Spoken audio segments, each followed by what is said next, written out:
دلیل دیتا ہوں، یہ نہیں کوشش کرتا صرف خطابت کروں. دیکھیں خطابت برائے خطابت وہ مکتب کی حفاظت نہیں کرتی.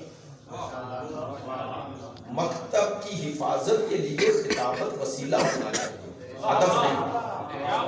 آپ متوجہ ہیں انشاءاللہ. میں پھر دہراتا ہوں جملہ، مکتب کی حفاظت کے لیے خطابت وسیلہ ہے، ہدف نہیں، مقصد نہیں. اگر میرا مقصد ہی خطابت بن جائے تو میں خطابت کے تقاضے پورے کروں گا، چاہے اس میں دین کے تقاضے رہتے ہیں یا نہ رہتے. بہت شکریہ، جزاک اللہ. لیکن اگر ہدف دین بن جائے اور یہ امر دائر ہو جائے کہ یا خطابت کے تقاضے پورے کرو یا دین کے، تو اگر دین پر خطابت کو قربان کر دیا تو پھر حقیقی ہدف کو پائیں گے. آپ میری بات کو محسوس نہ کیجئے گا، لیکن ہمارے ممبر پہ خطابت برائے خطابت رائج ہو گئی. ایک بات. دوسری، پہلی اول مجلس میں مشکل بات کر دوں تاکہ بعد میں آپ میرے ساتھ رہیں، کہ ہم نے خطبہ کو ہی علماء سمجھ لیا ہے، جبکہ ایسا نہیں. میں اپنے آپ کو بھی شامل کر رہا ہوں. ہم نے خطبہ کو علماء سمجھ لیا. آپ کہیں گے یہ کیا کہہ رہے ہیں؟ نہیں، میں وضاحت کر دیتا ہوں. خطابت ہنر ہے، فن ہے. فن بمانا جس طرح فارسی میں کہتے ہیں، شاہ صاحب جانتے، ہنر ہے، کمال ہے. خطابت ایک ہنر ہے، خطابت علم نہیں. ضروری نہیں جو خطیب اچھا ہے عالم بھی اچھا ہو، اور برعکس بھی ہے. ممکن ہے عالم بہت بڑا ہو، خطیب نہ ہو. ایسا ہے یا نہیں؟ چلے اپنے یہ نوجوان بھائیوں کے لیے مثال دے دیتا ہوں، بزرگ میری بات کی تائید فرمائیں گے. دیکھیں حتیٰ خطیب اچھا ہونے کے لیے تو دین بھی پڑھنا ضروری نہیں. مثلا جن بزرگوں نے دیکھا ہے، ہم تو ظاہر ہے اس کے بعد تو جو ابھی یوٹیوب پہ دیکھ رہے ہیں، تو ذوالفقار علی بھٹو چھوٹا خطیب تھا. یار میں آپ میں تقریر کر رہا ہوں نا، آپ سب میرے اپنے ہیں. اگر آپ مجھے یہیں سے اٹھائیں اور مجمع سارا دوسروں کا ہو جائے، یعنی ہمارے بھائیوں کا، تو میری گفتگو کا انداز بدل جائے گا. میں کوئی کوشش کروں گا یار ایسی بات نہ کروں جو ان کو بری لگے، ہو جائے گا. تو ممکن ہے میں خطابت اعتماد سے صرف آپ میں کر سکوں، مخالف ماحول میں جاؤں تو اعتماد نہ رہے. اپنی بات کر رہا ہوں. لیکن وہ بندہ کتنا بڑا خطیب ہے جو شیعہ، سنی، وہابی، دیوبندی، عیسائی سب کو متاثر کر رہا ہے. آپ نے وہ لیاقت باغ والا جلسہ تو جو یوٹیوب پہ ہے، ذوالفقار علی بھٹو کو دیکھا ہے، لوگوں کو پاگل نہیں کر دیا؟ کر دیا. تو خطابت ہے، خطابت تو ایک غیر عالم کو بھی مل جاتی ہے. میں اب آپ سے کیا عرض کرنا چاہتا ہوں، دست بستہ اس بات کو لیجئے گا. اگر چاہتے ہیں آپ کو مکتب ملے، مکتب شیعت ملے، تو خطیب نہ دیکھو، عالم دیکھو.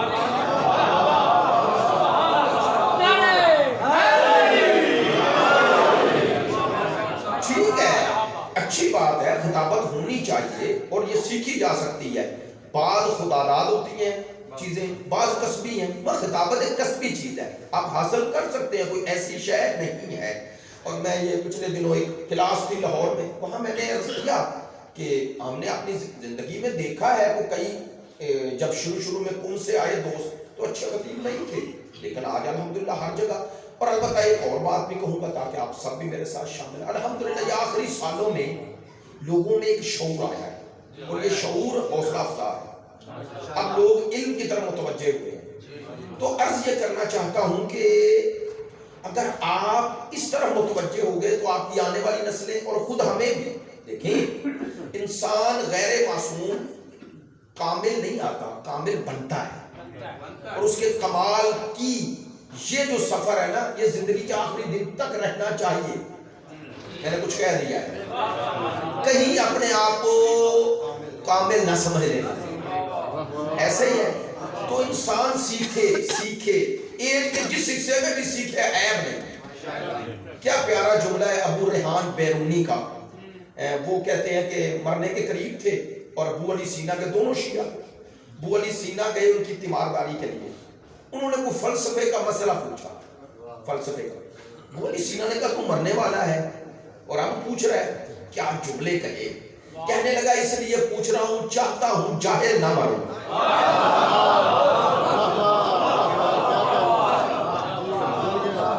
کہا تم میرے حق میں یہ بہتر سمجھتا ہے کہ میں جاہل جاؤں یا یہ بہتر سمجھتا ہے عالم جاؤں؟ تو ہمیں اپنی زندگی کے ہر مرحلے میں سیکھنے کے عمل میں رہنا چاہیے. البتہ یہ طے ہے کہ جس طرح آپ دیکھتے ہیں ہمیں جسمانی مرض ہیں تو انسان دیکھتا ہے کہ ڈاکٹر وہی ہونا چاہیے جو جسمانی مرض کا علاج کر سکے.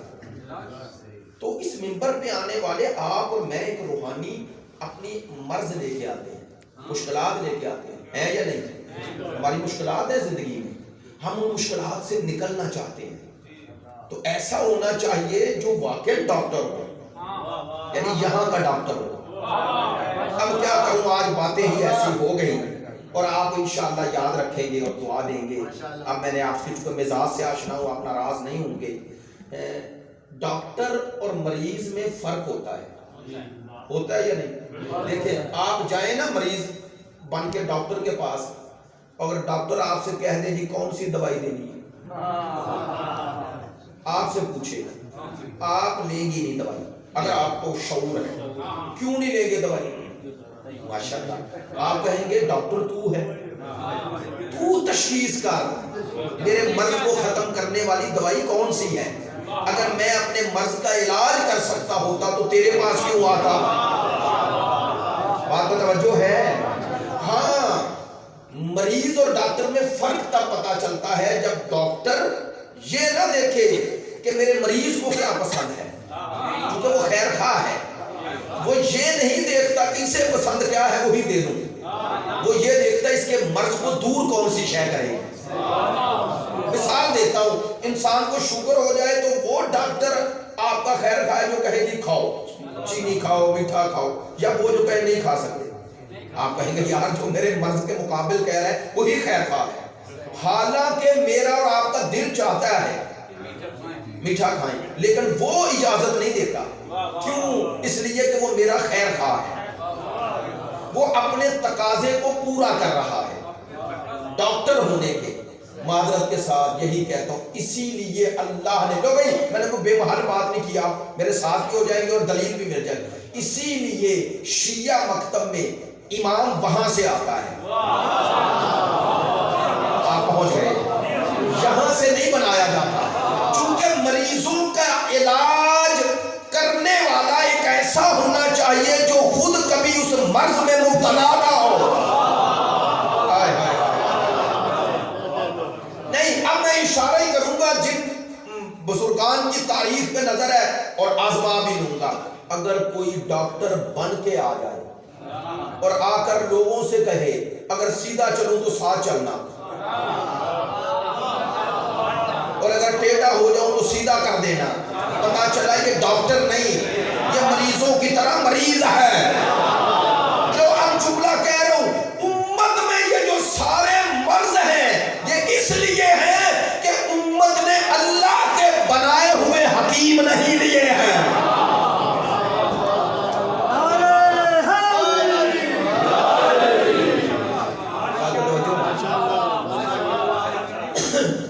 تو بات یہ عرض کرنا چاہ رہا تھا جس سے بات شروع ہوئی اور اس طرف آ گئی کہ اگر آپ اور میں یہ کہیں کہ بی بی کی جتنی عظمتیں ہیں وہ اس لیے ہیں کہ ان کی سرکار سے نسبت ہے, تو معذرت یہ بی بی کی عظمت کو ہم سمجھے ہی نہیں. کیا کہنا چاہتا ہوں, لو آسان بات کر دوں تاکہ سب میرے ساتھ ہو جائیں. کہنا یہ چاہتا ہوں کہ اگر سیدہ, بھائی بہت بڑا جملہ آ رہا ہے, اگر سیدہ سرکار دو عالم کی دختر گرامی نہ بھی ہوتی پھر بھی سیدہ ہوتی, پھر بھی عالمین کی سردار ہوتی. کیوں؟ چونکہ سرداری مصطفیٰ نے بیٹی سمجھ کے نہیں دی, اس لیے دی ہے کہ پوری کائنات میں اس سرداری کی اہل صرف بطول ہے.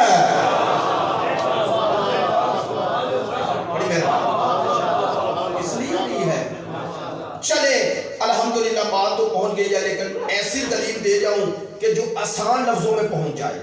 سنیے گا, اگر یہ مناقب، یہ فضائل، یہ کمالات یہ نسبت سے ملتے ہوتے تو سرکار نے بطول کے گھر میں جب چادر کا دامن پھیلایا، میرے ساتھ رہنا، میرے ساتھ رہنا، چادر کا دامن پھیلایا تو حدیث قصہ پڑھی جاتی ہے، اس کا مفہوم کیا ہے؟ حسن آئے، حسین آئے، بی بی آئیں، امیر المومنین آئے، پانچوں چادر میں آ گئے نا، ایسا ہی ہے نا۔ لیں اہل سنت روایات ہیں، اپنی طرف سے نہیں کہہ رہا ہوں، مستدرک امام حاکم میں اور دوسری کتابوں میں یہ روایت موجود ہے۔ یہ اللہ کا اہتمام و انتظام تھا، اہتمام و انتظام تھا۔ کیا اہتمام تھا؟ ایک بی بی ام المومنین بی بی اور عظیم بی بی ہے، واقعی عظیم ہے، اہل تشیع کے نزدیک بھی عظیم بی بی ہے، ام المومنین حضرت ام سلمہ رضی اللہ تعالیٰ عنہ۔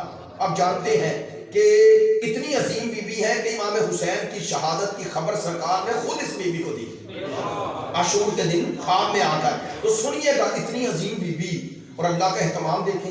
بی بی کہتی ہے میں یہ سارا منظر دیکھ رہی تھی، چونکہ حجرے یوں تھے، یوں دائرے میں، تو آپس میں ملے ہوئے تھے۔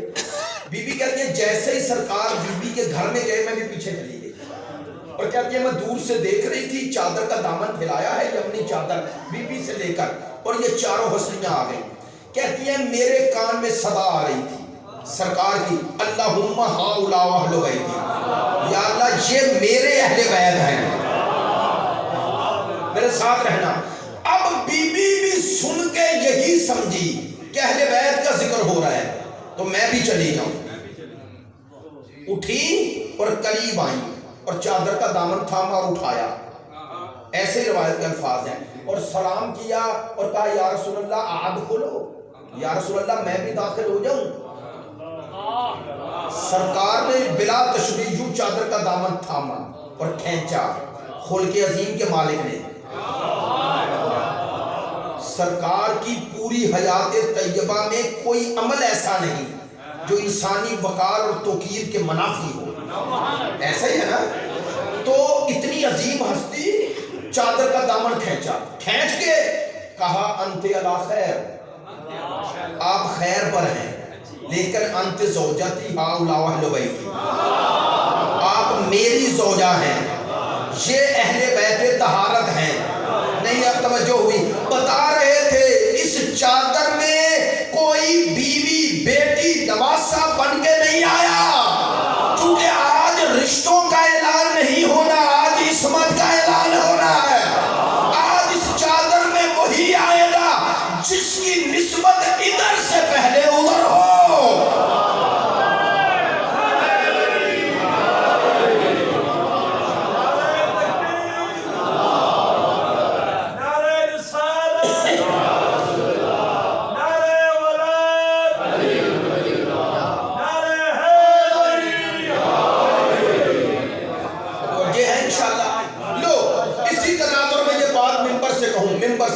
اور نام لیتا ہوں، میں کوئی گستاخی تھوڑی کر رہا ہوں۔ مثلا غامدی صاحب کا آپ نے کلپ سنا ہوگا، اسی طرح پچھلے دنوں ابتسام علیہ ظہیر جمعے کے خطبے میں اس نے کہا جی شیعہ کیا ہے، جب آپ کہتے ہیں کسی کے گھر جا رہا ہوں اور آپ کی گھر والی کہاں ہے تو کہتے ہیں گھر والی سے مراد بیوی ہوتی، کہا ہوں۔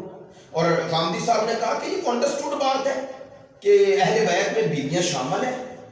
توجہ، کہنا کیا چاہتا ہوں ممبر سے، سنیے گا شیعہ موقع، لوگ سمجھے ہی نہیں کہ یہ جو چادر تطہیر میں اہل بیت ہے، یہ اہل بیت وہ لغوی معنی میں نہیں، یہ عام معنی میں نہیں، واقعاً یہ عام معنی میں نہیں ہے۔ اسی لیے میں یہ جملے G9 میں دہرا چکا ہوں، اگر آپ کے پاس بھی کسی مجلس میں دہرایا ہوں معذرت چاہتا ہوں، موضوع سے آ گئے۔ انسان کی اہل بیت کی بھی عربی میں قسمیں ہیں، ایک اہل بیت سکونت، ایک اہل بیت شرف، ایک اہل بیت ذریت۔ سنیے، ہر انسان کی اہل بیت کی یہ تین قسمیں ہیں۔ اب یہ کیسے؟ سنیے گا، اہل بیت سکونت یعنی جو آپ کے ساتھ رہتا ہے، آپ کیا کہتے ہیں اہل محلہ، تو اہل محلے کے ساتھ لفظ یوز کر رہے ہیں یا نہیں کر رہے ہیں؟ یہ اہل سے مراد یہ ہے کہ اکٹھے رہتے ہیں، اسے کہتے ہیں اہل بیت سکونت، سکنا جو آپ کے ساتھ رہتا ہے، عربی میں اسے بھی اہل کہا گیا، لیکن یہ اہل بیت سکونت ہے۔ سنیے گا. دوسرا ہے اہل بیت شرف، اعزازی اہل بیت. وہ کیا؟ یہ حدیث آپ نے بچپن سے سنی، ہم نے بھی، السلمان منا اہل البیت. تو لوگ سوال کرتے ہیں نا کہ حضرت سلمان اہل بیت سے کیسے؟ سنیے گا، یہ اہل بیت سکونت نہیں تھے، یہ اہل بیت ذریت بھی نہیں، یہ اہل بیت شرف ہے. چلو یار، اور میں پیچیدہ باتیں نہیں کر رہا، چلیں آپ کے گھر میں مثال دیتا ہوں. مثلا محبت ہے آپ کی، میں گیا کسی گھر میں، تو محبت کے فرق جذبات میں آپ کا اپنا گھر ہے، کہتے ہیں نا آپ کا، یہ جو آپ کا اپنا گھر ہے حقیقی معنی میں اس کا گھر ہے؟ بولے نا، کیا کہنا چاہتے ہیں؟ اسے شرف دینا چاہتے ہیں. اس گھر میں اپنے آپ کو بیگانہ نہ سمجھ، لیکن حقیقت میں یہ بیگانہ ہے. بات کہتی ہے، آپ کہہ رہے ہیں، کیوں کہہ رہے ہیں؟ اسے عزت دینا چاہتے ہیں، توقیر دینا چاہتے ہیں، وقار دینا چاہتے ہیں. حقیقی جملے ہیں، کوئی ایسے نہیں ہے، گناہ بھی نہیں ہے. آپ عزت دینا، آپ کا اپنا گھر ہے. اسی طرح اسے کہتے ہیں اہل بیت شرف، اعزاز. چلو ایک اور بات آسان کر دوں، ایک ریگولر ڈگری ہوتی ہے اور ایک ماشاءاللہ اعزازی ڈگری. حقیقت میں ڈگری ہے، وہ تو ڈگری شمار ہوتی ہے، اسی لیے کئی لوگوں کو مل جاتی ہے، ان کو بھی مل جاتی ہے جنہیں قل ہو اللہ نہیں پڑھنا آتا. ایسے ہی ہے. اور پاکستان تو ایسا ملک ہے، ہر شے مل جاتی ہے، ہر شے مل جاتی ہے. تو میں اب اس علاقے کا نام نہیں لیتا، وہ گناہ ہو، مجھ پر غصے ہو جائیں. تو ان کے پاس ایم اے کی ڈگری، ایم این اے ہے. تو ملاقات کہیں ہوئی، ہمارے دوست تھے، ان کے چیف سپورٹر مومن تھے، وہاں بات چیت شروع ہو گئی. ہوتے ہوتے تو میں نے ایسے انہوں نے کہا، میں نے کہا کہ آپ نے آئین کو پڑھا ہے؟ انہوں نے مول صاحب میں تو نہیں پڑھا، اور 10 سال سے یعنی 2 دفعہ وہ جیتا ہے. انہوں نے کہا میں تو اپنا آئین کو جانتا ہی ہوں. اب بات ہو رہی تھی تو میں نے کہا یہ جو بل آپ منظور ہوتے ہیں کچھ پڑھتے ہیں؟ کہتے ہیں نہیں جی سانوان دے لے، ہاتھ کھڑے کرو. اور یہ بھی تو پڑھے لکھے ہیں، ایسے ہی ہے نا. تو وہ میں کہہ رہا تھا اعزازی ڈگری اور حقیقی ڈگری میں فرق ہے. اب میں تحقیق نہیں کر رہا. اعزازی ڈگری کا معنی کیا ہوتا ہے؟ وہ یونیورسٹی سے عزت دیتی ہے. اعزاز لفظ کا معنی یہ ہے، اسے عزت دیتی ہے. اب اس کو منفی معنی میں نہیں، مثبت معنی. سرکار کو کسی کے بارے میں مبالغہ نہیں کریں گے نا. تو سرکار نے یہ السلمان منا اہل البیت کب فرمایا؟ ماشاءاللہ سارے پڑھے لکھے دوست ہیں. جب مدنی یعنی انصار نے کہا سلمان ہم سے، ایسے ہے نا، مدینے والوں نے، انصار مدینے والے تھے. مہاجرین یعنی مکے سے ہجرت کر کے آنے والوں کا نہیں، سلمان ہمارے ساتھ. سرکار نے فرمایا نہ تمہارے نہ تمہارے، سلمان ہمارا ہے. یہ شرف ہے اسے.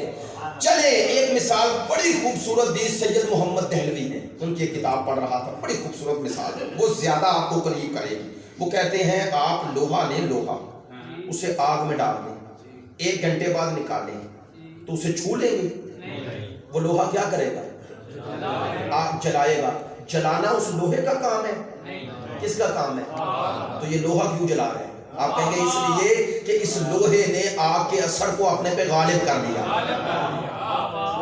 یہ آگ ہے نہیں لیکن آگ والا کام کرنے لگا. بس سرکار نے فرمایا سلمان ہمارے اصحاب میں وہ عظیم ہستی ہے جو آیا تو باہر سے، جو عرب بھی نہیں تھا، عجم ہو کے اپنے آپ کو ہم میں ایسا ڈھالا کہ اب ہم نے اسے میزان بنا دیا، اسے دیکھتے جاؤ ہمیں پہچانتے جاؤ. سلامت رہے، سلامت رہے. لو، ایک ہے اہل بیت سکونت، ایک ہے اہل بیت شرف، ایک ہے اہل بیت ذریت. یہ جو سادات ہیں یہ اہل بیت میں شامل ہیں لیکن اہل بیت ذریت. اب سنیے گا آج جو آپ تک بات پہنچانا چاہتا ہوں. ہر انسان کی اہل بیت کی یہ 3 قسمیں ہیں، 3. اہل بیت سکونت، ذریت، شرف. وہ سکونت میں بیوی بھی رہتی ہے، وہ بھی اہل میں شامل ہے. لو بھائی، لوگ سمجھے ہی نہیں، معذرت چاہتا ہوں، توجہ ہی نہیں کی. سید علی قاضی کے جملے دہرا رہا ہوں، کوئی اپنے نہیں ہیں، بزرگ علماء کے. وہ کہتے ہیں لوگ سمجھے ہی نہیں. ہر انسان کی اہل بیت کی 3 قسمیں ہیں، سکونت، شرف ذریت، لیکن سرکار کی اہل بیت کی 4 قسمیں ہیں. چوتھی کون سی ہے؟ جو ہے اہل بیت طہارت. بات پہنچ رہی ہے. یہ جو 55 ہیں اور پھر 12 ہیں، یہ اہل بیت ذریت نہیں، یہ صرف ذریت نہیں، یہ اہل بیت طہارت ہے. اسی لیے عام سید کو کوئی معصوم نہیں مانتا. کسی شیعہ کی نظر میں ہر سید معصوم نہیں، وہی ہے جو آئے تطہیر کا مصداق بنے ہیں. چلے بات پہنچ گئی الحمدللہ. اب جملہ واضح کر رہا ہوں، اگر رسول کی اولاد ہونے سے عصمت ملتی ہوتی تو ہر کسی کو مل جاتی. چلے ایک غلط فہمی کا بھی ازالہ کر دوں، مجھے نہیں پتا میرے خلاف نہ چلی جائے. سنیے گا، بعض لوگ اس غلط فہمی میں مبتلا ہیں. وہ کہتے ہیں 12 امام چونکہ وہ اولاد رسول تھے، ہم بھی ہیں، کہتے ہیں اس لیے ہماری بھی ان جتنی عزت کرو. یہ غلط ہے بھائی. ہم 12 کو سید سمجھ کر نہیں مانتے، امام سمجھ کے مانتے ہیں. نہیں، میں سنادت کا انکار نہیں کر رہا، لیکن غلط فہمی پیدا ہو گئی. یہ 12 اللہ کے بنائے ہیں. آپ نے توجہ نہیں فرمائی. باقی کیا فرق ہے سادات میں اور 12 میں؟ دیکھو میری مظلومیت، کامل کو سجدہ میں سادات پر بات کر رہا ہوں، اور اب مجھے کوئی امید تو نہیں رکھنی چاہیے نا، تو توجہ فرمائیے کہ جو بات کر رہا ہوں وہ آپ تک پہنچانا چاہ رہا ہوں. ایک غلط فہمی کا ازالہ ہو جائے. پچھلے سال بھی میں نے ایک بات کہی تھی ازواج پیغمبر کے تناظر میں، آج کیا کہہ رہا ہوں سنیں. یہ جو سادات ہیں ان میں اور 12 اماموں میں کیا فرق ہے؟ سادات کا احترام ہے، 12 کا احترام نہیں، اطاعت ہے.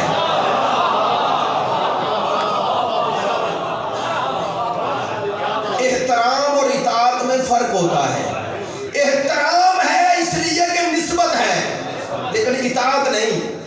اس لیے کہ مولا علی کا یہ بتایا ہوا قاعدہ کلیہ ہر کسی کو شامل ہے.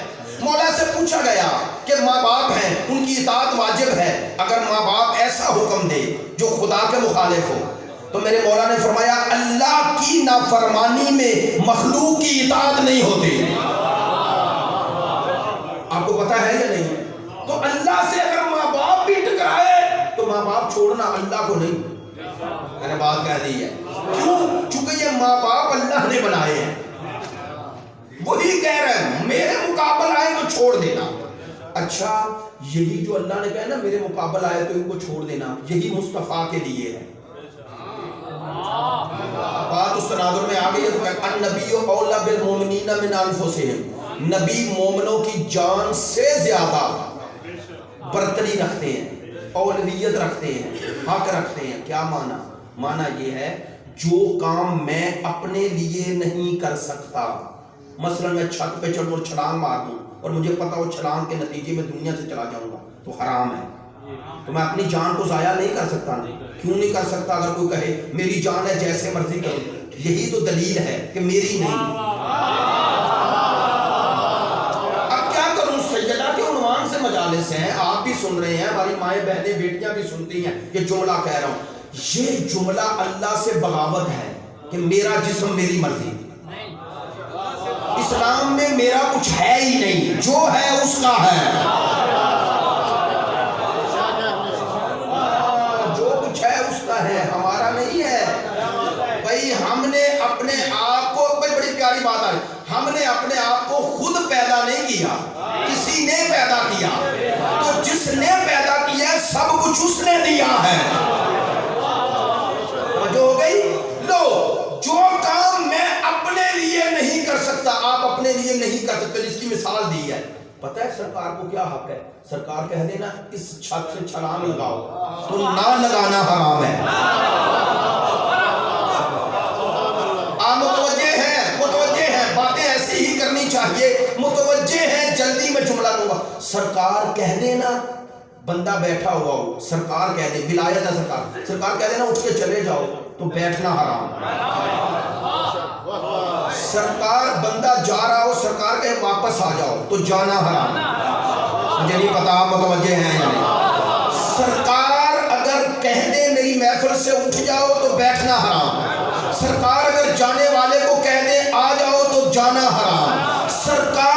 کچھ مانگ لے تو نہ دینا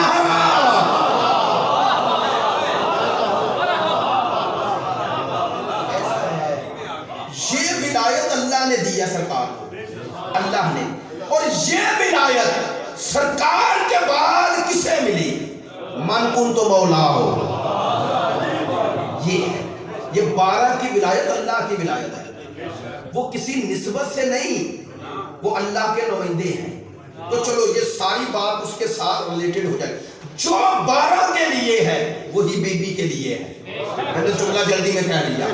جیسے ان 12 کو اللہ کے نمائندے سمجھ کے مانتے ہیں، ویسے سیدہ اللہ کی بنائی ہوئی مخلوق پر وہ حجت ہے جو اللہ نے بنائی ہے. حجت اللہ نے بنائی. چلیں اب یہ باتیں چونکہ ہم کرتے ہیں آپ میں اکثریت، اگر اہل سنت بھائی بھی آتے ہیں تو ہمارے لیے بڑا اعزاز ہے. لیکن اگر وہ سنیں تو آپ کو یہ تو نہ کہے کہ یہ شیعہ اپنی محفلوں میں جو جی میں آئے کہہ دیتے ہیں. کم از کم کوئی آپ تک بات دلیل کے ساتھ بھی کرے. یہی جو میں نے سورہ آل عمران کی آیہ نمبر 42 پڑھی، قالت الملائکۃ، ملائکہ نے کہا. لفظ ذہن میں رہے، ملائکہ یعنی فرشتوں نے کہا. کس کو کہا؟ یا مریم. قرآن ہے، حدیث تو نہیں. یا مریم، اے مریم، ان اللہ اصطفاکی، تحقیق اللہ نے تجھے چن لیا ہے. میری بات کا توجہ ہے؟ کہنا کیا چاہتا ہوں، آئیں میرے ساتھ. یہ آیت آج بھی قرآن میں ہے. تو نعوذ باللہ، نقل کفر نہ باشد. اس آیت میں جو کہا گیا ایسا ہوا ہے یا نہیں؟ یعنی کیا مراد؟ یعنی فرشتے حضرت مریم سے مخاطب ہوئے ہیں یا نہیں؟ ہوئے ہیں.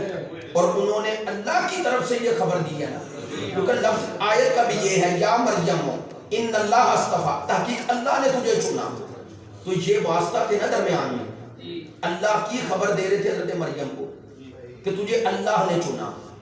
تو پہلا مرحلہ تو یہی سر ہو گیا کہ فرشتے بول رہے ہیں حضرت مریم سے، اور فرشتے اپنی مرضی سے کہیں نہیں جاتے، خدا کی مرضی سے آتے ہیں. ایسا ہی ہے نہیں، ذرا مشکل باتیں ہیں لیکن سیدہ کی عظمت کے لیے ضروری ہیں. آپ متوجہ ہوں گے تو آپ کو حقیقت سیدہ اور ایام فاطمیہ کی عظمت سامنے آ جائے گی. مت سمجھو کہ یہ کوئی عام ہستی ہیں، یہ قرآن سے دلیل لا رہا ہوں. قالت الملائکہ، قال لفظ ہے کہا ملائکہ نے. تو ملائکہ کوئی ایسے میری طرح آواز نکالتے ہیں؟ اگر ایسے آواز نکالے تو سب سن لیتے، اور اگر سب سن لے تو اللہ نے صرف مریم کو کیوں کہا؟ اس کا معنی کہ فرشتوں کے کہنے کا معنی یہ ہے کہ اللہ نے ان فرشتوں کو ایسے اپنے الہامات دیے جو صرف مریم کے لیے ہیں، اور یہ فرشتے مریم سے ہم کلام ہیں.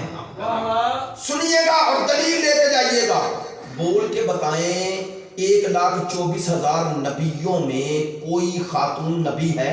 نہیں ہے نا، نبی نہیں. تو سب نے ماننا، سارے مسلمان مانتے ہیں، وہی بھی بات کر رہا ہوں. قرآن کہہ رہا ہے کہ حضرت مریم سے فرشتوں نے کلام کیا. تو جو شیعوں پر اعتراض کرتے ہیں، شیعہ کہتے ہیں بی بی کے گھر میں فرشتے آتے ہیں، کہتے ہیں یہ ختم نبوت کے قائل ہیں، چونکہ کہتے ہیں فرشتے تو نبی پر آتے ہیں. یا تو مانو کہ مریم نبی ہے، یا پھر مانو کہ اللہ ان پر بھی فرشتے بھیجتا ہے جنہیں نبیوں جیسا بناتا ہے. بہت شکریہ، سلامت رہیں، جزاک اللہ. یہ قرآن پڑھ رہا ہوں، حدیث نہیں پڑھ رہا، قرآن. اسی لیے 3 لفظ ہیں، 3 لفظ. فرشتوں کے آنے کے 3 معنی ہیں. ایک، اللہ جسے نبی بناتا ہے، فرشتہ آتا ہے اس پہ، لیکن وہ وحی لے کے آتا ہے. کون سی وحی؟ ہر وحی نہ، وحی نبوتی. وحی نبوت کا معنی کیا ہے؟ احکام دین. نبی کا کام اتنا ہی ہے، وہ لے لے، اگر اللہ نے اس کے حکم دیا کہ آگے بیان کر تو کرے گا، ورنہ نہیں. اس لیے نبی کا معنی صرف لینے والا ہے، پیغام لینے والا. الحمدللہ متوجہ ہیں، مجھے کوئی اس حوالے سے وہ کہتے ہیں خدشہ نہیں، باتیں مشکل ہیں لیکن توجہ ہے آپ کی۔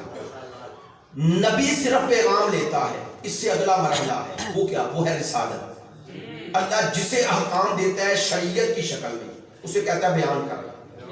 اس لیے نبی 1,24,000 ہیں لیکن رسول 313 ہیں، ایسا ہی ہے نا؟ تو نبیوں میں رسول الگ کیوں ہیں؟ کیونکہ شریعتیں 313 تھیں، صاحب شریعت کے 313۔ باقی نبی کیا کرتے تھے؟ وہ اسی صاحب شریعت کی نبوت میں ہو کر اس کے احکام کو آگے پہنچاتے تھے۔ البتہ ان پر اللہ الہام کرتا تھا، ان سے فرشتے کلام کرتے تھے۔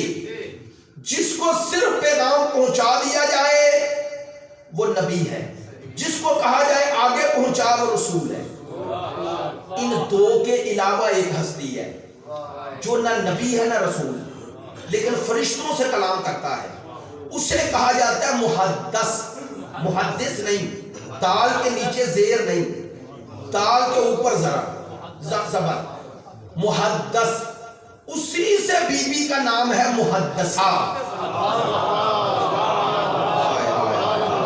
بہت شکریہ، جزاک اللہ، سلامت رہیں۔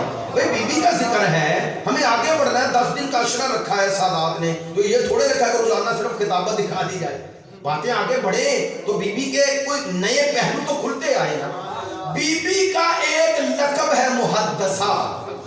محدثہ کسے کہتے ہیں یا محدث؟ اسے کہتے ہیں جو نبی و رسول تو نہیں لیکن فرشتے اللہ کا پیغام، راز اسے پہنچاتے ہیں۔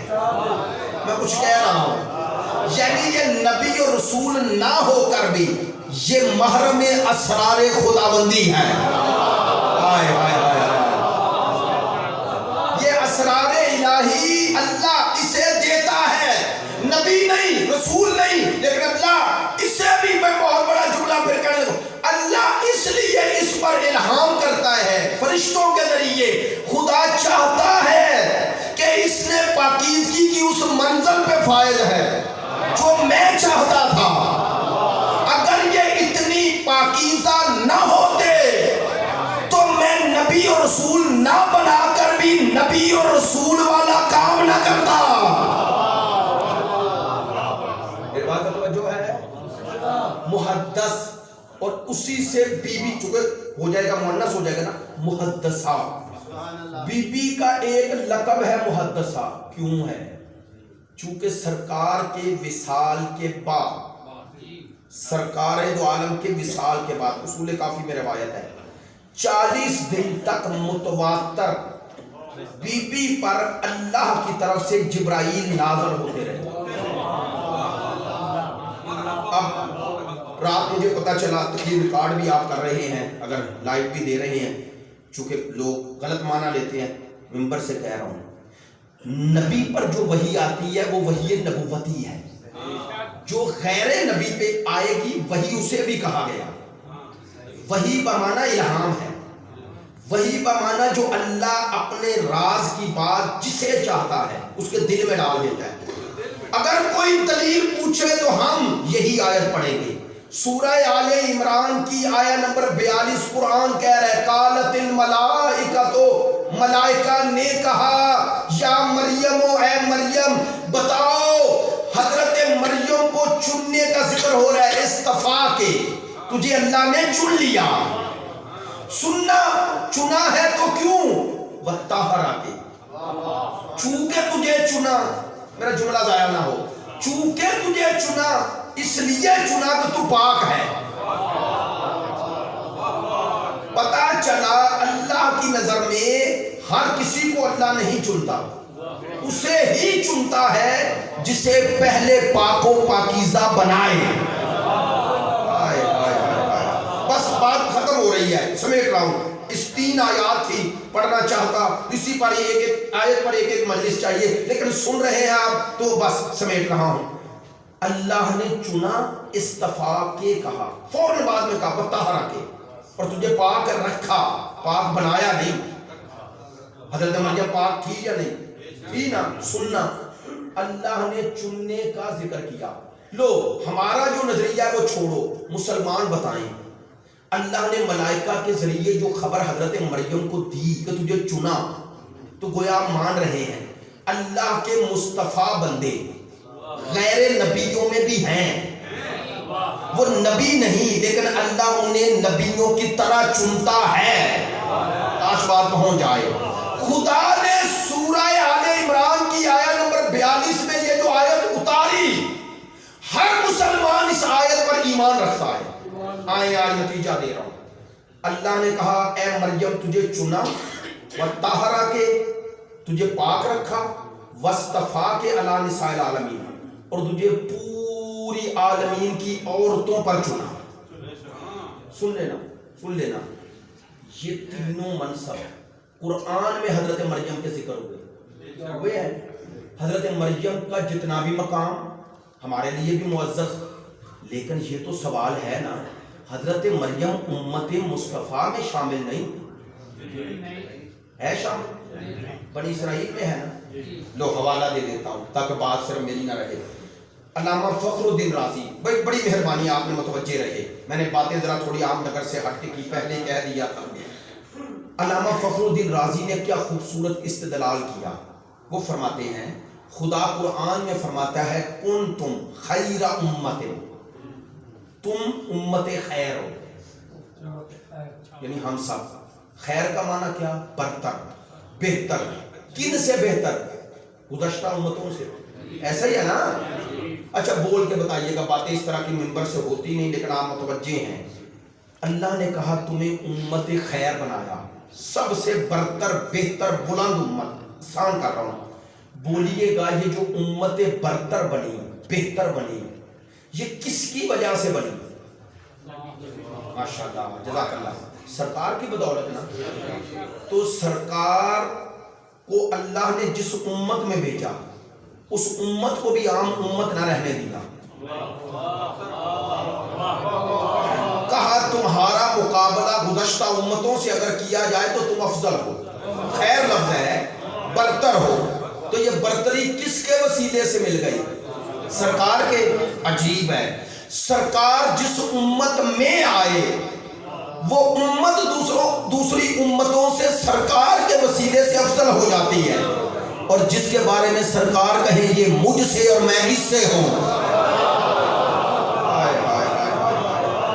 میری بات کا توجہ ہے؟ الحمدللہ آپ متوجہ ہیں۔ لیکن علامہ فخر الدین رازی کا یہ جملہ پیارا ہے، وہ کہتے ہیں اس امت کو گزشتہ امتوں پر افضلیت یعنی برتری دی گئی، تو فرماتے ہیں یہ برتری ہر جہت سے ہونی چاہیے۔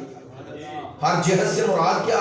فرماتے ہیں امت بھی برتر ہو، اور جو کچھ گزشتہ امتوں میں افضل ہوا ہے اس امت میں بھی ایسی ہستیاں ہونی چاہیے جو ان سے افضل ہوں، تاکہ قیامت کے دن سرکار ان پہ فخر کر سکے۔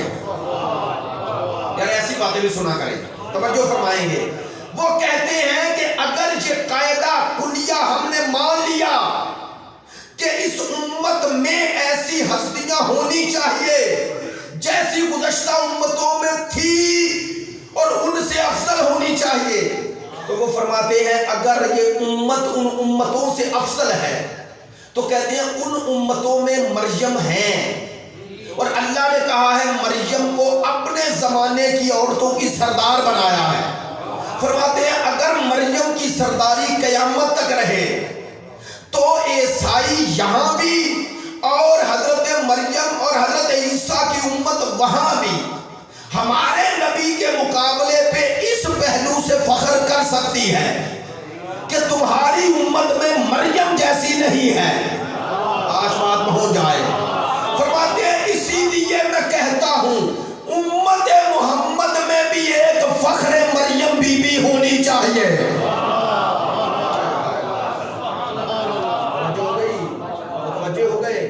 میں نے اپنی طبیعت کا خیال نہیں کیا تاکہ آیا ہوں تو حق ادا ہو جائے۔ توجہ فرمائیں گے، جملے میں سمیٹ رہا ہوں۔ اگر یہ قاعدہ کلیہ آپ نے مان لیا کہ مریم سے افضل ہونی چاہیے، تو سوال یہ ہے کہ وہ افضل ہونے کا سبب کیا ہے؟ حضرت مریم افضل اس لیے نہیں تھی کہ وہ عیسیٰ کی ماں ہے، وہ عالمین کی عورتوں کی سردار اس لیے نہیں تھی، کیوں؟ چونکہ جب اللہ نے مریم کی طہارت اور استفاء چننے کا اعلان کیا تو ابھی عیسیٰ نہیں ملے، پہلے اعلان کیا۔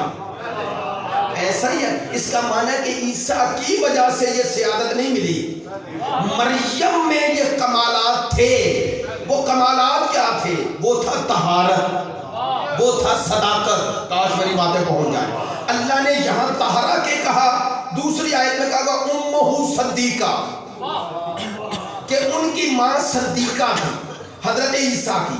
تو حضرت مریم طاہرہ بھی ہے، صدیقہ بھی ہے، جو بولے وہ بھی سچ، اور پاک و پاکیزہ ہے، معصومہ ہے۔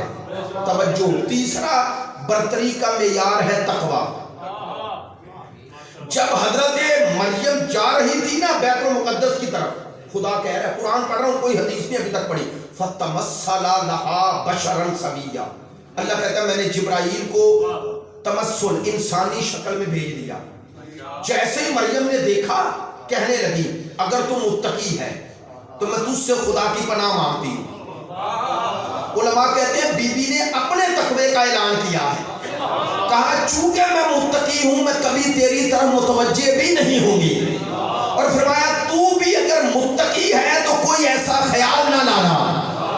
لو بھائی الحمدللہ میں نے جتنے مشکل الفاظ آپ تک پہنچانے کی کوشش کیا، مجھے نہیں پتا کتنی بات پہنچی ہے، لیکن سن لو، 3 سبب ہیں مریم سلام اللہ علیہا کی عظمت کے، 3: طہارت، صداقت اور تقوی۔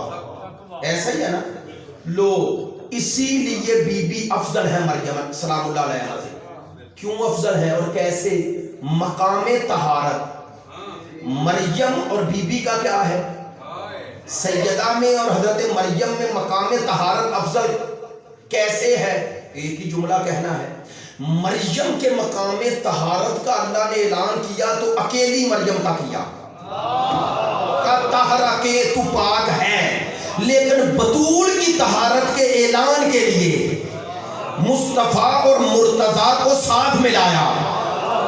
مجھے نہیں پتا کیسے آپ سن رہے ہیں، معذرت چاہتا ہوں۔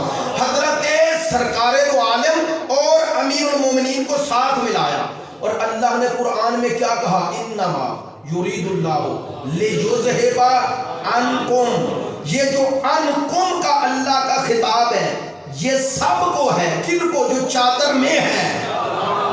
ہائے ہائے ہائے، خطاب ایک لفظ سے ہے۔ لو میں بات تھوڑی سی واضح ہو جائے، وقت مکمل ہو گیا ہے اور مجھ میں ہمت بھی نہیں، میں آپ سے مخاطب ہوں۔ اگر یہیں کوئی بزرگ عالم آ جائے، بزرگ عالم آ جائے ہمارے اساتذہ کی جگہ، تو میرے کلام کا لہجہ بدل جائے گا یا نہیں؟ کیوں بدلا؟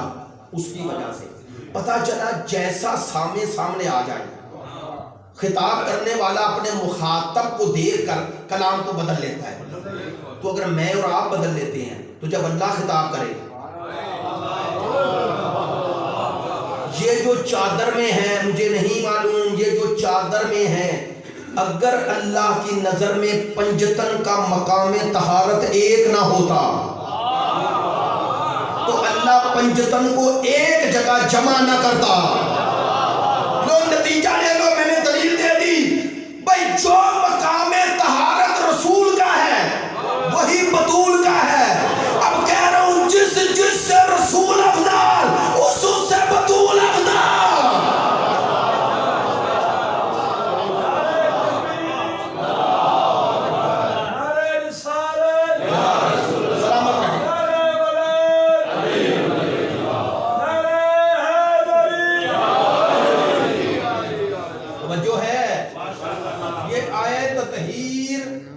یہ عام طہارت نہیں ہے، جملہ پھر آ گیا، بخل نہیں کر رہا ہوں، یہ آیت تطہیر عام طہارت نہیں۔ مجھے نہیں پتا کتنے دوست متوجہ ہوں گے، خدا کی قسم اللہ نے 1,23,999 نبیوں میں سے ان نبیوں کو بھی پاک بنایا، لیکن کسی نبی کی اہل بیت کو جمع کر کے اس طرح کا اعلان نہیں کرایا۔ ہائے ہائے ہائے ہائے ہائے، یہ اعلان پوری تاریخ انبیاء میں صرف پنجتن کے لیے ہوا، تو اللہ نے بتایا ان پنجتن کا مقابلہ امت سے کیا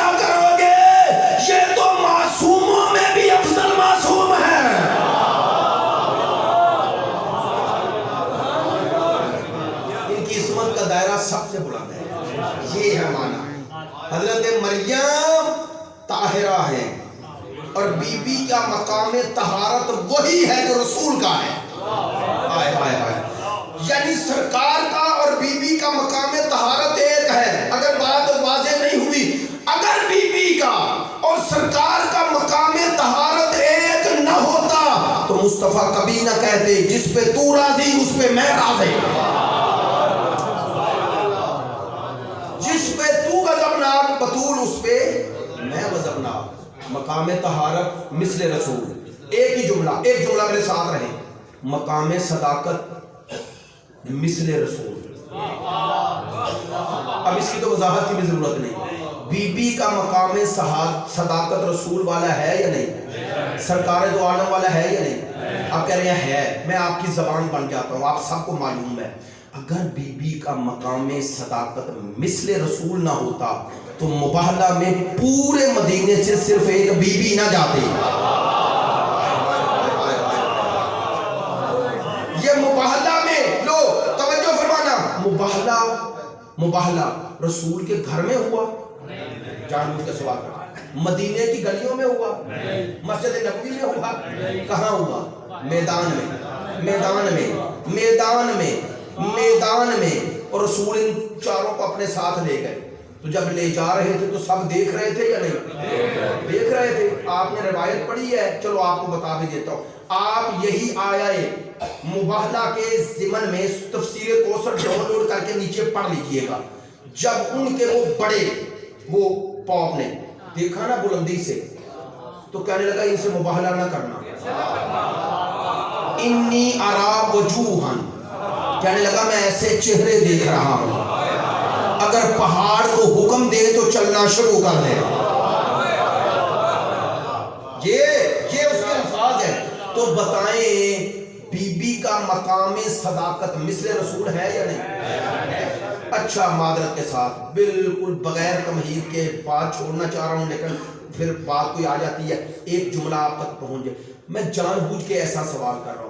مجھے آپ میں سے کوئی بتائے سرکار کا مقام صداقت کتنے فیصد ہے؟ عزادار بھائی اللہ اکبر. کیوں؟ کیونکہ یہ جسارت ہے. اگر ہم سوچ کے کریں، جسارت ہے نا، تو کوئی سوچ بھی سکتا ہے فیصد میں ادھر سوچ سکتا ہے، اور اگر سوچے تو مسلمان رہے گا. اللہ کی نظر میں سرکار 100% سچے. سمجھانے کے لیے لفظ کہہ رہا ہوں، 100% ہے نا. تو جو رسول کے ساتھ گئے وہ کتنے فیصد؟ میں نے تو بات کہہ رہی. لو اللہ نے کہا مصطفیٰ جتنا تم میری نظر میں سچا ہے نا، ساتھ بھی انہیں لے جا جو اتنے ہی سچے ہو.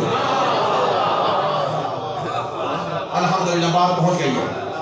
جو اتنے میرے، یعنی سرکار نے فرمایا میرے جتنے سچے ہی جائیں گے. تو اب میں نے آخری جملہ یہ تو حق ادا کرنا ہے. بی بی کا ہم سب پہ حق ہے، امت پہ حق ہے. بی بی اللہ کی نظر میں 100% سچی ہیں. صرف اللہ کی نظر میں نہ، مصطفیٰ کی نظر میں. باپ ہونے کی حیثیت سے نہیں، رسول ہونے کی حیثیت سے. مباہلہ رسالت کے لیے نہیں ہوا. آپ کو یہ معلوم ہے مباہلہ اس پر نہیں ہوا تھا کہ آپ رسول ہیں یا نہیں. قرآن پڑھ لیں. مباہلہ اس پر ہوا کہ عیسیٰ اللہ کے بیٹے ہیں یا، تو یہ اللہ کے بیٹے ہیں یا نہیں، اس کا تعلق رسالت سے نہیں، توحید سے ہے. یعنی قل ہو اللہ پر ہے. نہیں میں نے جملہ کہہ دیا ہے. مباہلہ قل ہو اللہ کو ثابت کرنے کے لیے ہوا ہے. تو سرکار نے انہیں لے جا کے بتا دیا کہ انہیں اپنی مرضی سے نہیں لے جا رہا، اس کے حکم سے لے جا رہا ہوں. اس کے حکم سے لے جا، وہ چاہتا ہے انہیں لے جا. کیوں؟ اس لیے کہ جیسے تو میری توحید کا گواہ ہے، میری وحدانیت کا گواہ ہے، تیرے بعد تیرے جیسی گواہی صرف یہ دے گے. آل محمد خدا کی نسبت نقطہ وصل ہے، فصل نہیں. جلدی میں جملہ کہہ گیا. فے سواد لام فصل اور واو سواد لام وصل.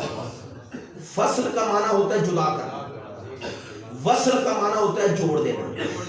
میں نے جملہ کہہ دیا. یہ پنجتن اللہ کی نسبت نقطہ وصل ہے، فصل نہیں. جنہیں ابھی بھی نہیں بات پہنچی، یہ اللہ سے توڑنے نہیں آئے تھے، اس سے جوڑنے آئے تھے۔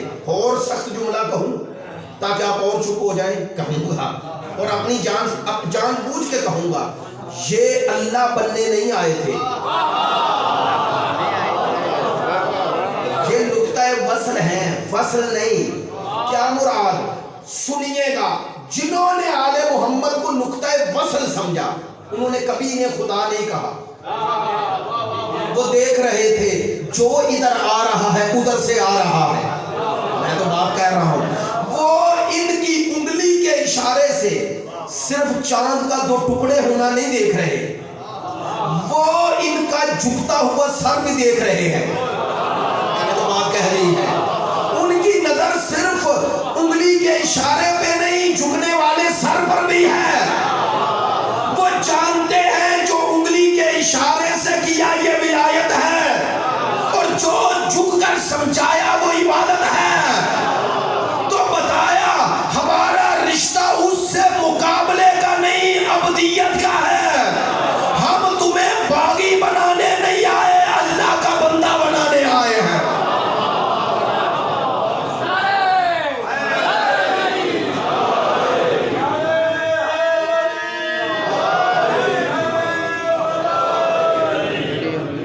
توجہ ہے؟ یہ پنجتن نقطہ وصل ہے، فصل نہیں۔ فصل یعنی توڑ دینا، وصل یعنی جوڑ دینا۔ لو جو انہیں اللہ سے توڑ دے انہیں نہ یہ سمجھ میں آتی ہے نہ وہ، جو ادھر سے ادھر جائے وہی اس مقصد کو پا رہے ہیں۔ ایک جملے میں دوہرا بات سمیٹ دوں، وصل ماننے والا سلمان بنتا ہے، فصل ماننے والا نصیری بنتا ہے۔ آپ نے توجہ نہیں فرمائی۔ میں نے 13 محرم کو یہ دلیل، 11 12 13 3 دن پڑھا تھا نا، 13 محرم کو یہ دلیل دی تھی۔ ایک ہوتا ہے آئینہ، ایک دفعہ آپ آئینے میں دیکھتے ہیں، دوسری دفعہ آئینے کو دیکھتے ہیں، فرق ہے دونوں میں، ہے یا نہیں؟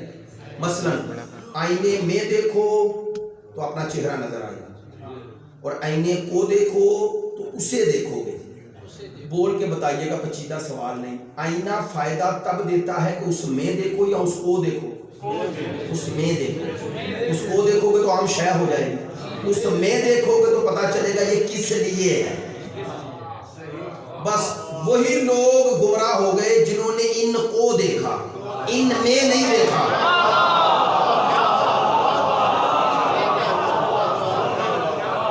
کیا وجہ ہے بھئی؟ حضرت سلمان فارسی، سلمان محمدی ذکر شروع ہوا تھا، اور ان کا ایک جملہ کہوں، سلمان محمدی اور ہم میں بڑا فرق کیا ہے؟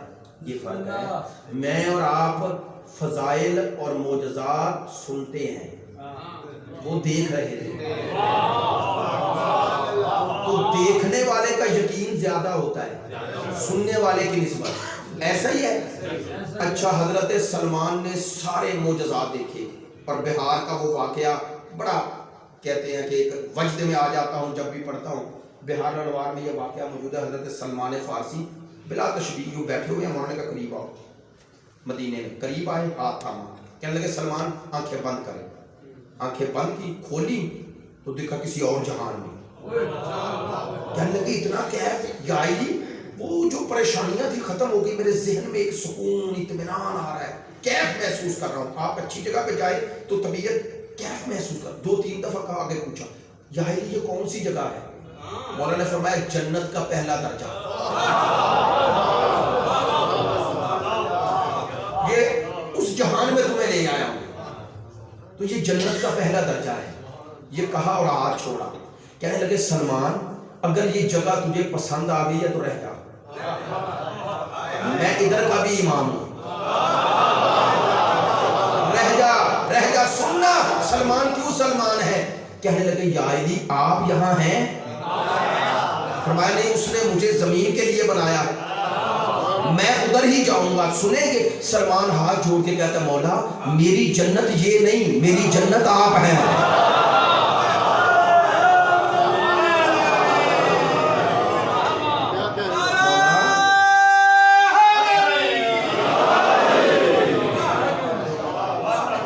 جنت یہ نہیں، میری جنت آپ ہے۔ اچھا اب یہ سلمان، تفسیر برہان کا وہ واقعہ بھی یاد ہوگا نا کہ گزر رہے تھے چونٹیوں کی وادی سے، تو چونٹیاں اتنی زیادہ کہ زمین سیاہ دیکھا تو کہا پاک ہے وہ ذات جو ان کی تعداد جانتی ہے۔ مولا نے سنا اور مسکرائے، اب مسکرائے تو سلمان کو پتا چل گیا، دست بستہ مولا آپ مسکرائے ہیں، کچھ مجھے کہنا چاہتے ہیں؟ کہا ہاں کیا؟ فرمایا ذرا اللہ کی عظمت کو درجے کو بڑھا۔ بولا کیا بڑھاؤں؟ کہا کہو پاک ہے وہ ذات جو اتنی لطیف مخلوق کی خالق ہے، زندگی کے سارے شرائط اس میں ہیں، وہ لطیف اتنی چھوٹی کے قدموں کے نیچے آئے تو مر گئے، میں لیکن اس نے اسے خلق کر دیا۔ کہا یہ کہو پاک ہے وہ ذات جو ان کی خالق ہے۔ فوراً پوچھا تفسیر برہان، فوراً پوچھا یا الہی کیا ان کی تعداد کے بارے میں جو میں نے کہا کہ پاک ہے وہ ذات جو تعداد جانتی ہے، فرمایا تم نے تعداد کا لفظ کہا ہے، تعداد یعنی عدد کا، عدد میں جو شے آ جائے وہ علم میں آ جاتی ہے، اور فرمایا کوئی شے نہیں جسے اللہ وجود عطا کرے اور ہمیں اس کا علم نہ دے۔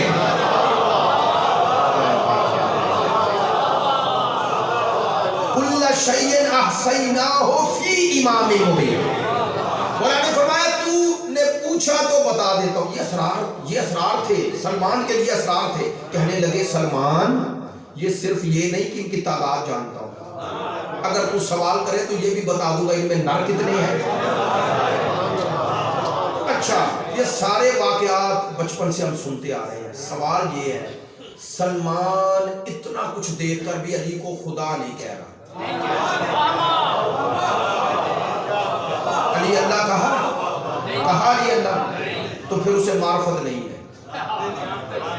اگر آپ کو سنا کہ علی اللہ اور علی رب کے نعرے لگوا لیے لوگوں نے تو وہ دیکھ کے نہیں لگا رہا تو پھر وہ تو مقصر ہوا۔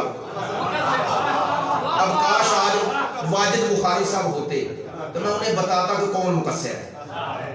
توجہ ہے، میرا محبت کا رشتہ ہے۔ ایسے مذاق میں کہتے ہیں کہ میں مقصروں کو نہیں سنتا ہوں۔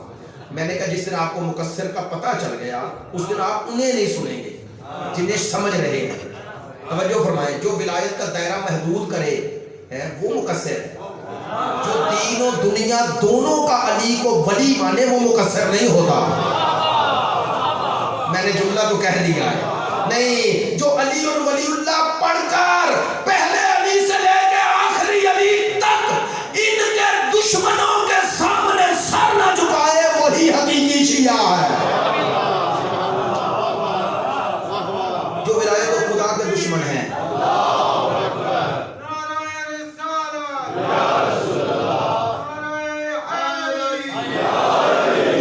سلامت رہیں۔ چلے بات نتیجے تک آ گئی۔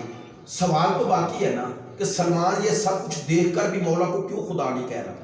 یہ کیوں کا جواب یہ ہے سلمان علی کو نہیں دیکھ رہا، علی میں دیکھ رہا ہے۔ وہ جانتا ہے یہ مظہر صفات خدا ہے۔ سمجھانے کے لیے تمثیل سمجھانے کے لیے ہوتی ہے، وہ جانتا ہے یہ آیت ہے۔ آیت ہوتی اس لیے ہے کہ صاحب آیت تک پہنچو۔ آپ نے توجہ نہیں فرمائی بھائی، آیت کا مقصد پورا ہوتا ہی تب ہے جب اس کے ذریعے وہاں پہنچو جہاں وہ پہنچانا چاہتی ہے۔ کون آیت؟ اچھا آیت کا معنی اردو میں کیا ہے؟ نشانی۔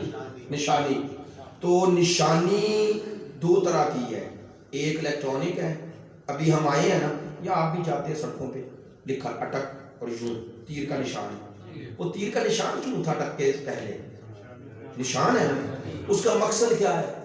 راستہ کہاں پہنچانا، جہاں تک۔ اب اس کا کام اتنا ہے نشانی دے دے، ادھر جاؤ ادھر نہ جانا ورنہ اٹک سے دور ہو جاؤ گے۔ یہی بتا دے ادھر جانا ادھر ادھر نہ جانا، جدھر یہ تیر جا رہا ہے ادھر ہی جانا۔ تو آپ دو کام ایک وقت میں کر رہے ہیں، اس نشانی کی بھی پیروی کر رہے ہیں، میں کچھ کہہ رہا ہوں، اور صاحب نشان بھی سامنے ہے۔ ایسا ہی ہے، لو علی آیت ہے خدا تک پہنچانے کا، کہ وہ نشانی ہے، وہی گمراہ ہو گئے۔ جو اس نشانی پہ رک گئے.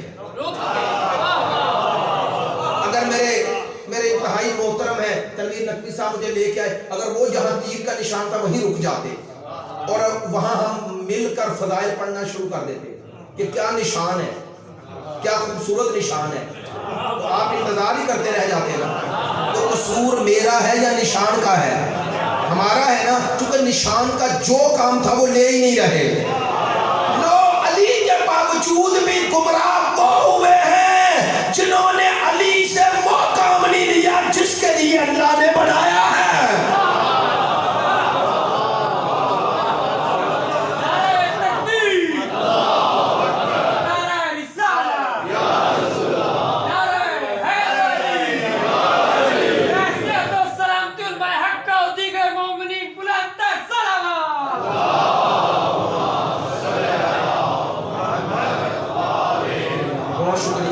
سلامت رہیں, پروردگار آپ کی توفیقات خیر میں اضافہ فرمائے. منبر پہ کہہ رہا ہوں, اگرچہ نہیں کہنا چاہیے, 1 گھنٹہ 10 منٹ گفتگو ہو گئی اور میں منبر پہ کہہ رہا ہوں, جس طرح بی بی کے حوالے سے بہت سارے پہلو تھے, بی بی کی شفاعت, بی بی کی عصمت, بی بی کی طہارت, بی بی کی صداقت, پھر بی بی کا اور جناب مریم کا تقابل, پھر بی بی پر فرشتے نازل نہیں ہوتے, فرشتوں کا سردار آتا ہے. یہ سارے پہلو ہیں. انشاءاللہ حاضری ہوتی رہی تو بیان ہوتے رہیں گے. اگر اللہ نے توفیق دی تو آپ سے جیسے ایک بہت خوبصورت روایت تھی وہ پڑھنا چاہتا تھا لیکن نہیں پڑھتا ہوں, واقعی ہمت بھی نہیں اور آپ کو بہت زحمت دینی ہے. ایک صرف آپ تک بات پہنچاتا ہوں. آج ہی میں نے روایت پڑھی ہے, میرے اور آپ کے 5ویں امام سے روایت ہے.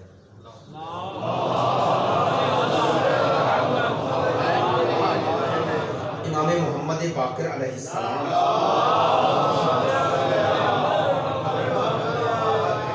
نہیں, دل نہیں چاہا بندہ, دل نہیں چاہا کہ چھوڑ دوں. برادر بھی موجود ہیں, علماء بھی موجود ہیں. روایت کا بہت طویل روایت ہے اور روایت کو ذکر کیا ہے شیخ صدوق رحمۃ اللہ علیہ نے اور بہار الانوار میں اور تفسیر فرات کوفی میں ہے. اور اس کا پس منظر یہ ہے کہ قیامت کے دن بی بی آئیں گی, اس انداز سے آئیں گی کہ آواز قدرت آئے گی, غضوا ابصار, اپنی آنکھیں جھکا لو. اب اس کے 2 پہلو ہیں, آپ یقیناً مصائب کی طرف چلے گئے, لیکن میرا دل چاہتا ہے, پتہ نہیں آج کیوں آپ کی محبتیں ہیں, کہ آیت اللہ جوابی عاملی کے یہ لفظ پڑھ رہا تھا, کیا کمال جملے کہنے لگے کہ وہاں اس جہان میں تو محرم اور نامحرم کا مسئلہ ہی نہیں رہے گا. کیوں؟ چونکہ خواہش نفس کی طرف توجہ ہی نہیں ہوگی. وہاں کہاں توجہ ہوگی؟ وہاں تو باپ بیٹے سے, بیٹی ماں سے دوڑ رہے ہوں گے. ایسے ایک ایسا موقع, ایسا محل, اور پھر وہ جہان کوئی محرم نامحرم کا ہے نہیں, خواہش نفس سے نہیں آئے گی. تو کہتے ہیں پھر کیوں کہ کہا جا رہا ہے کہ آنکھیں جھکا لو. آپ چونکہ اہل معرفت ہے, اللہ کے خوش آمد نہیں کر رہا, آپ نے میرے ہر جملے کی قدر کی تو میں نے بخل نہیں کیا, سوچا اس بزرگ ہستی زندہ ہیں, ان کا حصہ بھی ہو جائے. ایت اللہ جوادی عاملی فرماتے ہیں یہ آنکھیں جھکانے کا مقصد صرف مصائب سیدہ نہیں, مقام سیدہ ہے. کاش میری بات پہنچ جائے. نہیں سننا, ان کے الفاظ سیم, یہ الفاظ ہیں ان کے. وہ کہتے ہیں نور سیدہ کی حقیقت اس جہان میں ظاہر نہیں ہوئی. یار بہت بڑا جملہ ہے. وہ کہتے ہیں سیدہ کے نور کی حقیقت یہاں لوگوں کے سامنے نہیں آئی. کہتے ہیں وہ حقائق کے کھلنے کا جہان ہے. ایسا ہی ہے, کہتے ہیں وہاں اللہ بی بی کو ایسے لائے گا جیسے اللہ چاہتا ہے.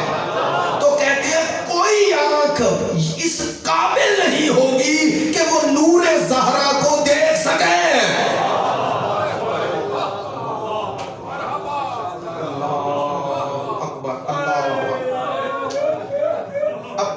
فرات کوفی کا یہ روایت کا پس منظر, کہتے ہیں بی بی جب آئے گی نا تو یہ روایت بھی پڑھ دیتا ہوں.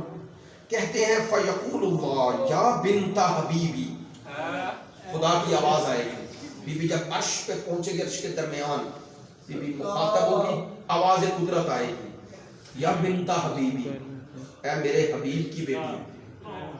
سرکار کی طرف اشارہ, ارجعی فانظری من کان فی قلبہ حب لقا, او لأحد من ذریتک خذی بجدہ فادخلہ الجنہ.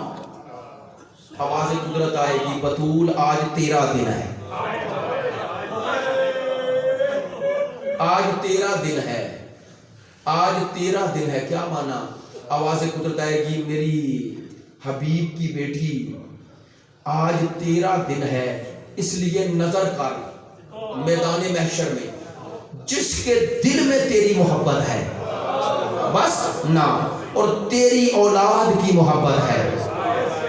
آواز قدرت آئے گی بطول تو حکم کرتی جا، میں اسے الگ کرتا جاؤں گا. ایام فاطمیہ کو عام ایام نہ سمجھو، ہاتھ جوڑ کے کہہ رہا ہوں آپ کے پاس کچھ بھی ہے نا، کچھ بھی تھوڑا بہت ہے خرچ کرو. جیسے حسین کے نام پہ کرتے ہیں نا مولا کے، اور ہم نے کبھی بخل نہیں کیا. میں یہ بات ممبر پہ کہہ رہا ہوں، مجھے اہل سنت میرے رشتہ داروں میں بھی ہیں، کہتے ہیں یار آپ لوگوں نے سکھایا ہے دوسرے لوگوں کو کہ آل محمد سے محبت کہتے کسے. جس طرح حسین ابن علی کے نام پہ خرچ کرتے ہو نا، اس بی بی پر بھی خرچ کرو. کیوں؟ اس بی بی کے صدقے میں ہی حسین ملا. یہ کوثر ہے، کوثر. اور پھر وہاں جتنی روایات ہیں نا شفاعت کی، شفیع روز معاشر بی بی کی. امام حسین کی صف بھی بڑی طویل ہوگی، لیکن پتہ ہے حسین جس کی شفاعت میں آئیں گے وہ بطول ہے. قال ابو جعفر، اب امام کی روایت پڑھ رہا ہوں، واللہ یا جابر انہا ذالک اليوم لتلتقط شیعتها ومحبیها کما یلتقط الطیر الحب الجید من الحب الردی. کہتے ہیں جیسے ہی آواز قدرت آئے گی نا کہ اے بطول اپنے محبوں اور اپنی ذریت کے محبوں کو الگ کر دے، تو کہتے ہیں بی بی اس طرح چن لے گی اپنے محبوں کو جیسے اچھے دانوں کو برے دانوں سے الگ کر دیا جاتا ہے.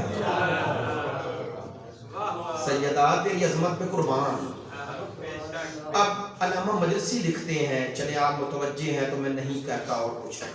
علامہ مجلسی لکھتے ہیں جب پہنچے گی نا میری آقا زادی، پتہ ہے پہلا سوال کیا کرے گی؟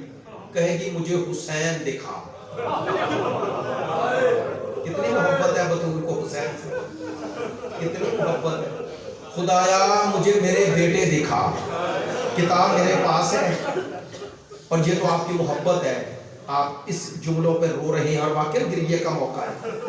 کہتے ہیں جیسے ہی بی بی کو اللہ دونوں شہزادے دکھائے گا، کہوں جملہ بہار کی روایت کا، کہتے ہیں بی بی دیکھے گی کہ ایک بیابان ہے، اس میں بغیر سر کے ایک لاشا ہے.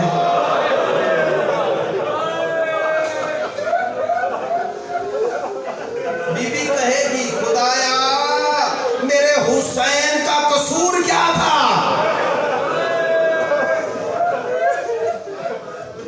اب بس ایک جملہ، یار مجھے بتاؤ، یہ روایت بتا رہی ہے بی بی میدان محشر میں دیکھے گی اور گریہ بلند ہوگا. یہی لفظ ہے، بی بی کے گریے اس کے بعد رسول کا گریہ ہوگا، پھر مولا کائنات کا گریہ ہوگا، پھر کہتے ہیں میدان محشر میں کحرام بپا ہو جائے گا. لیکن جملہ تو کہنا چاہتا ہوں، یہ جو کچھ بی بی وہاں دیکھے گی یہ تمثیلی شکل ہے، واقعہ تو نہیں نہ ہو رہا، تمثیلی شکل میں دکھایا جا رہا ہے. آپ ماشاءاللہ اہل معرفت ہیں، بتاؤ اگر محشر میں ماں تمثیلی شکل میں دیکھ کر برداشت نہیں کر سکی تو سوچو اس بہن پا. مجھے بتاؤ میری آقا زادی سیدہ زینب. اب میں نے یہی جملے کہنے ہیں چونکہ عشرہ ہے اور میں چاہتا ہوں بی بی کے مسائل شب شہادت یہ آپ کو سنائے جائیں. میری گزارش ہے علماء سے کہیں کہ آپ ساری شہادت نہ پڑھیں، اشارہ کر دیں تاکہ رکت بھی آپ کی باقی رہے اور اس دن کی اہمیت بھی رہے. میں نہیں کہتا بی بی کا جملہ، لیکن یہ جملہ کہہ دیتا ہوں. عزادارو آپ نے سنا، روایت کے لفظ ہے، بی بی تمثیلی شکل میں دیکھ کر برداشت نہیں کر سکی اور کحرام بپا ہو گیا. مجھے بتاؤ جب 70 قدموں پر، اب ڈرتے ڈرتے، اللہ کی قسم میرا مقصد کوئی ایسے جملے کہنا ہوتا ہی نہیں، مصائب میں رو پڑے، ہم سب کی عبادت ہو گئی، لیکن میں کیا کروں، بہار کے جملے ہیں، جانتے ہو جب علی کی بیٹی ٹلہ زینبی پر آئی تو میری بیوی نے دیکھا کیا ہے، کیا دیکھا؟ دیکھا قاتل ہے اور ہاتھ میں خنجر ہے۔ میں نے پڑھ دیا اور آپ نے سن لیا ہے۔ ہاں بی بی کے بچوں کی مصیبت بھی تو بی بی کی مصیبت ہے نا، ہاتھ میں خنجر ہے۔ پتہ ہے بی بی نے کیا دیکھا؟ کیا دیکھا؟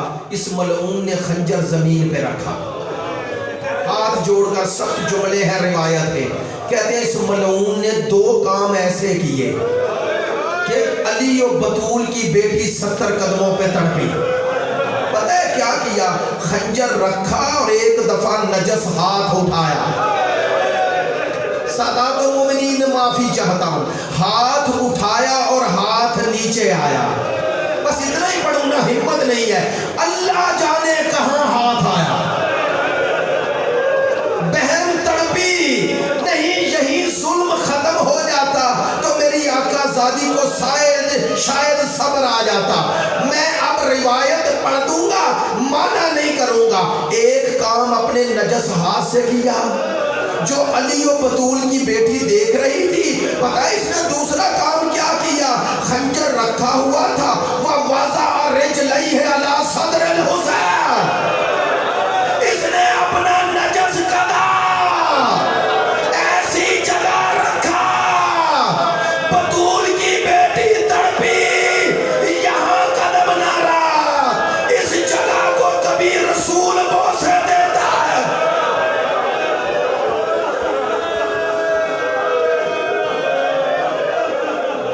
کبھی رسول بوسے دیتا ہے، کبھی بطول۔ ایک جملہ سیدہ پر ختم کر دوں، سیدہ پہ ختم کر دوں، خدا کی قسم سیدہ زینب کی مظلومیت کیا تھی کسی کو پتا نہ چلا، ایسے ہی نہیں کہہ رہا، کب پتا چلا؟ جب بی بی پلٹ کر مدینے آ گئی۔ ہاں ہمارے علماء بزرگ پڑھتے ہیں، بی بی نانے کے روزے سے نانے کو اپنا حال اتنا سنا کر جتنا مناسب تھا، بی بی ادھر گئی جدھر ماں کی قبر ہے۔ اب زینب کو تو پتا ہے نا ماں کی قبر کہاں ہے، پتا ہے بی بی نے کیا کیا؟ ماں کی قبر سے لپٹ گئی اور جملہ کہا، سیدہ زینب نے پتا ہے کیا کہا؟ اماں زینب آ گئی، ایک جملہ۔ دوسرا کہا اماں جس کے گھر کو نانا نے مکے میں پناہ گاہ بنایا تھا، اماں اس کی بہو بیٹیاں پردے میں تھی،